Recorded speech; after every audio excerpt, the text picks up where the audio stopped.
మహారాణి ఉదయభానుకు గల క్రేజ్ గురించి ప్రత్యేకంగా చెప్పాల్సిన పనిలేదు. ఓ టాప్ హీరోయిన్ కు ఎంత క్రేజ్ ఉంటుందో ఉదయభానుకు కూడా అంతే ఉంటుంది.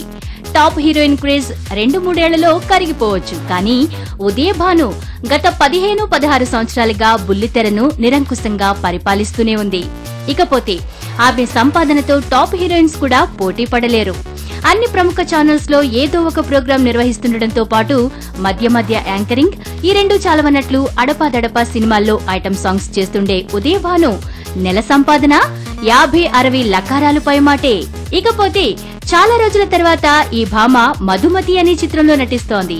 ఈ చిత్రంలో ఆమె నటనకు గాను నంది అవార్డు ఖాయమంటూ ఆ చిత్ర దర్శకుడు ఉదయభానును ఆకాశానికెత్తేస్తున్నాడు.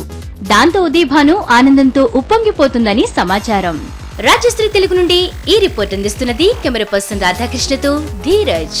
మరిన్ని అప్డేట్స్ కోసం సబ్స్క్రైబ్ చేసుకోండి మీ రాజశ్రీ తెలుగు.